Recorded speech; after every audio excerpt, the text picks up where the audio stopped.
morning all. In the last class we have discussed the different classification of heat treatment, and the first classification of heat treatment, which is the annealing process. So we discussed the different classification of annealing, in which we have discussed the full annealing process and also the subcritical annealing process.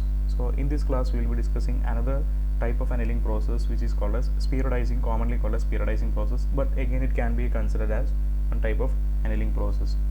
So similar to other classification of annealing, it starts with the heating process. The first stage of periodizing process is heating, and here we are heating the material to a temperature range which is 30 degree below the eutectoid temperature, or also called as the lower critical temperature. We will be heating to a temperature range which is below the critical temperature, lower critical temperature, and we will be holding for sufficient period of time. Then we will be slowly cooling in the furnace.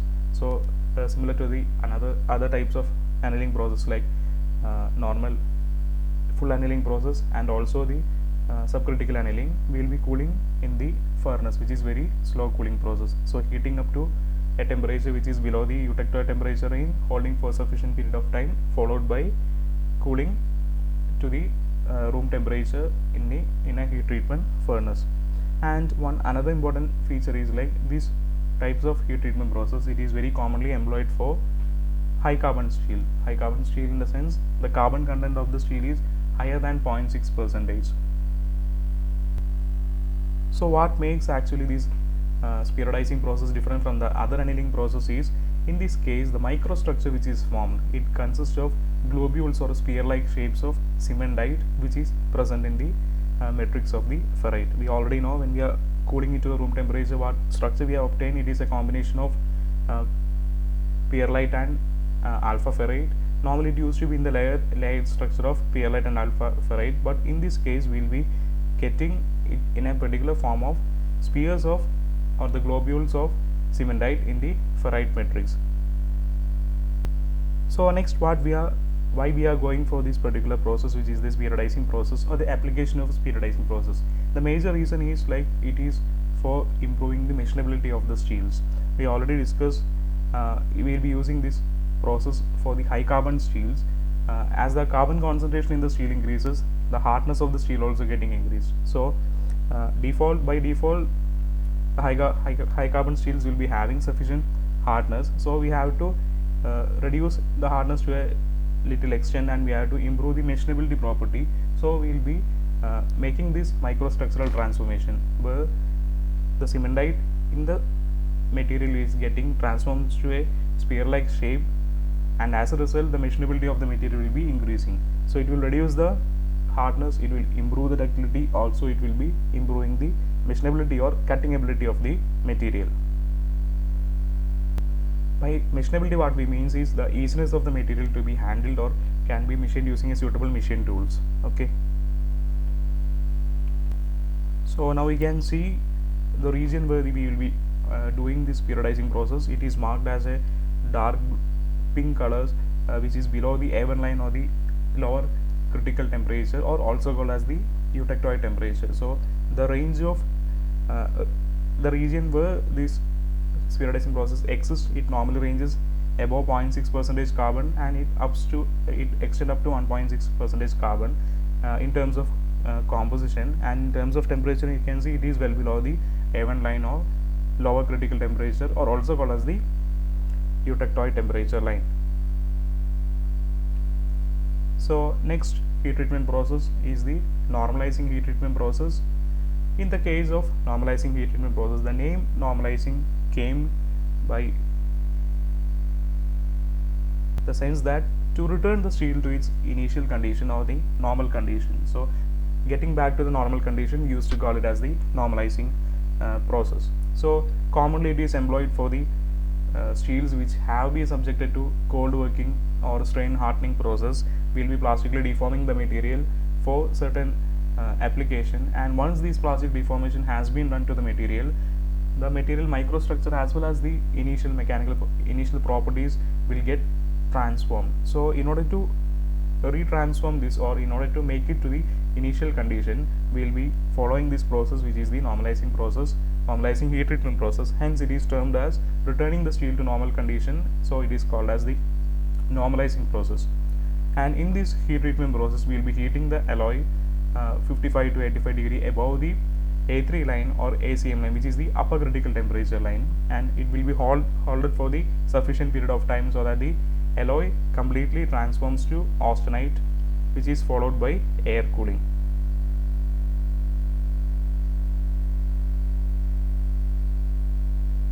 So the three stages involved in the normalizing heat treatment. First one is the heating to the required temperature, which is above the upper critical temperature. You can see A3 line and ACM line. Actually, it marks the boundary of the austenite phase, and the region in which the normalizing process, you can see it is in light pink color. It is shaded along the boundary of the austenite phase. So the operating temperature, it is above the austenite upper critical temperature. So heating up above the upper critical temperature, holding for sufficient period of time. Then the cooling, actually it is not taking place inside the furnace, it is taking place in the air. Air is the operating medium for the cooling process. So the heat transfer rate will be much higher when we compare to the cooling process which is taking place inside the furnace. So compared to annealing process, we can say the normalizing process will be having sufficient higher hardness, but when we are speaking about the ductility, it will be little less when we are comparing to the case of annealing process. So the stages involved are heating up to critical temperature, holding for sufficient period of time, cooling slowly in the air. So we will be getting a structure which is equiax pierlite, which was the previous condition of the steel before the cold working. So we can normalize, or we can regain the initial structure which was existing in the steel. So the main purpose of normalizing involves the refining the grains and produce more uniform desirable size distribution among the material. Then it will not completely soften the material as in case of the full annealing, but it can regain it can relieve the stress, and it can regain its initial condition by the grain refinement process. The material will be having much higher strength, hardness, and the brittleness also will be comparatively higher when compared to the full annealed process. So now we have discussed the different classification of heat treatment, the normalizing heat treatment as well as the annealing heat treatment. Now the first one we discussed was intercritical annealing heat treatment. The second one was the full annealing process. Then we have discussed the spheroidizing process, then the normalizing process. And the important terms associated with this is the operating temperature in which we will be carrying out this heat treatment, whether it is above the critical temperature or whether it is below the critical temperature, and also the composition range over which the heat treatment we are carrying out. So this particular composition versus temperature map, it is very important when we are dealing with the heat treatment process of the normalizing as well as the annealing. Okay. So next classification of heat treatment is quenching and temper heat treatment process. We already discussed this term quenching when we discuss the time temperature transformation diagram as well as the CCC diagram, critical cooling curve. So quenching process, actually it is very rapid cooling process, and in this classification, the first heat treatment process is called as hardening heat treatment process. Okay, so in the hardening heat treatment process, we, as the term indicate, we will be achieving very high hardness. So we have to, the stages involved in the hardening heat treatment process involves, the first stage is the heating process. We will be heating 30 to 50 degree above the lower critical temperature for hypoeutectoid steels. Hypoeutectoid steel means the steels which is having the carbon content less than 0.8%, and it will be heated above the upper critical temperature for the case of hypereutectoid steel, where the carbon content of the steel is above 0.8%, and it will be hold for sufficient period of time, and we will be immediately quenching it, or we will be immediately cooling it in a quenching medium. So the stages involved are heating above the upper and lower critical temperature depending upon the steel composition, then holding for sufficient period of time till the complete austenite phase is achieved, then rapidly cooling this in the suitable quenching medium. So what happens actually during this quenching process is, already we have achieved the complete austenite phase to the steel. So from this austenite phase, when we are rapidly cooling, what will happen is, without transforming to either pierlite or bayonet structure, the austenite will completely transforms to martensite. So as in the case of time temperature transformation diagram, the austenite to martensitic transformation will be taking place when we are doing this quenching process. So the steel will be very hard, because we already know the martensite structure. It is the hardest structure which can be obtained in the case of steel. It is having a body centered tetragonal structure, where this austenite transforms to martensite in a diffusionless transformation, and as quicker the steel is cooled, the harder would be the final structure. So the major purpose for doing this hardening heat treatment process is to improve the hardness, the strength, as well as the wear resistance of the steel, and the suitable microstructure to obtain with the required mechanical properties. So during this hardening heat treatment process, we will be adding certain alloying element intentionally, like magnesium, manganese, chromium, nickel, etc. These alloying elements actually help in suppressing the transformation of austenite to bainite, or otherwise the pearlite. Okay, so the pearlite phase, which is the normal phase which obtained upon the normal cooling, the austenite will transform to pearlite, and the bainite is another phase which is formed by isothermal cooling, so isothermal heating. So to prevent this austenite to bainite or austenite to pearlite transformation, we can use certain alloying elements which can restrict or we can suppress the transformation, so that the complete austenite will be transformed to martensite, which is the desirable phase in the case of hardening heat treatment process. So this will lead to uniform hardness throughout the entire cross section of the material for large and complex shapes. Another important factor is the surface area exposed to the cooling. So the greater the ratio of the surface area to volume which is exposed to this cooling process, the shorter will be the cooling time required and deeper will be the hardening effect, which means the heat transfer rate will be much higher as the surface area is getting increased. So more will be the cooling rate, and easily we can achieve the martensite phase. So next we will be discussing about the types of quenching medium commonly used. The fastest cooling quenching medium, it is the brine solution. Actually brine solution is a combination of NaCl and water. The second one is the water. The third one is oil, and we also have in certain cases we can use the gases, mainly in the form of liquid nitrogen, which is very rapid cooling. For the rapid quenching we can use. It is commonly used in the furnaces where it is automated furnaces.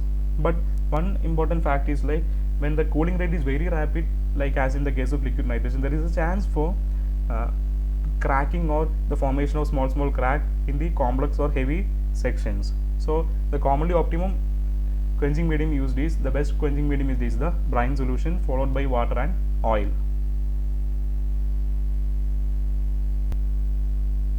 So the next heat treatment process in this classification comes is the tempering heat treatment process.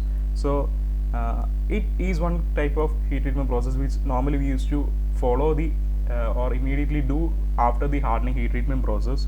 So commonly we can say hardening heat treatment followed by tempering heat treatment process. Normally we used to say in that way. So in this case it immediately follows after the hardening process, and during hardening process you can see the structure formed is martensite. So the brittleness of the steel will be much high, and it can be made not applicable for many of the common applications. So this martensitic structure or the brittleness of this martensite makes the steels unsuitable for many of the applications. So what we have to do, we have to retain or we have to regain certain amount of ductility in this steel. So we have to have a good hardness, at the same time we have to achieve certain toughness or ductility in the material. So the tempering heat treatment process is done to regain a certain quantity of ductility for a hardened steel. And also during the martensitic transformation or the hardening heat treatment process, the varying cooling rate between the edges and core of the material can result in the development of much higher internal stresses. This is also little undesirable. So after the hardening process, if we are doing a heat treatment process called as tempering process, we can relieve certain amount of these internal stresses developed. At the same time we can improve the toughness or ductility of the steel to a certain extent. Okay, so in this treatment normally the transformation takes place is certain amount of martensite, it is getting transformed to the bainite, and here what we are doing is we will be reheating the steel which is hardened to a low temperature to improve the toughness as well as the ductility of the material. Normally the tempering heat treatment process varies from 150 degree to 680 degree centigrade, which means it is much below the lower critical temperature or eutectoid temperature line. Okay, and it depends upon the purpose of phase our applications which we are required. So the first type of tempering is low temperature tempering, where the operating temperature range is 150 to 250 degrees centigrade. So after the hardening heat treatment, we will be heating the material or the steel to a temperature range 150 to 250 degrees centigrade. So the main purpose is to relieve the internal stresses which is developed during the hardening heat treatment, and it is mainly applicable or mainly used for the cutting tools made up of tool steels as well as the low alloy steels. So second classification, it is intermediate tempering or the medium temperature tempering, where we will be heating the hardened steel to a temperature range 300 to 450 degrees centigrade, where the microstructure we obtain or the microstructure transforms from martensite to a particular microstructure called as truesite microstructure. And here we can say a small amount of perlite phase is retained. So this truesite microstructure consists of martensite plus fine perlite. Here the ductility is improved to a greater extent, and it also called it is mainly applicable for springs, axles, hammers, chisels, etc. So this is the medium temperature tempering. And last one is the high temperature tempering, where the temperature will be range is actually ranging from 450 degree to the final or optimum temperature, higher temperature, which is the 680 degree. So 450 to 680 degree heating of the steel after hardening process, we normally call it as high temperature tempering, where the martensite transforms to a particular structure called as sorbite structure. Here also we can improve the ductility by retaining the hardness and strength to a greater extent. It is mainly employed for the applications like rods, shaft, gears, etc. So these are the different types of tempering process, and tempering is the heat treatment done to remove the strain developed as well as also the retain the ductility and toughness which is lost in the hardening heat treatment process. So hardening immediately is followed by the tempering heat treatment.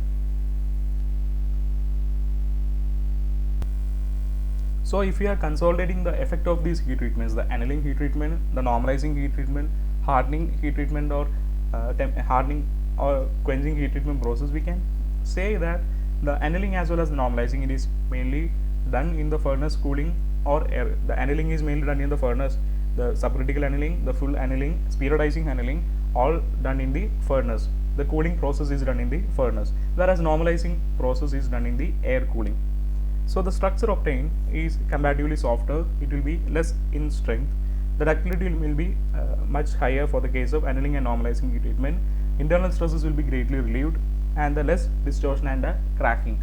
All these are the advantages and the properties of the annealing as well as the normalizing heat treatment process. But when we are comparing to the hardening and quenching, the requirement itself is different. Here we have to improve the strength by compromising the ductility. So the rate of heat treatment will be much higher. So the heat treatment medium will be either air or oil or water quenching. So the harder and stronger will be the material, ductility will be much less, or it will be more brittle, and the internal stresses will be much high, distortion will be there, cracking will be there, and to a greater extent this distortion and cracking tendency can be reduced by using the tempering heat treatment process immediately, which follows the hardening process. Okay. So in the next class we will be discussing the other types of heat treatment process of the steels. Okay, thank you.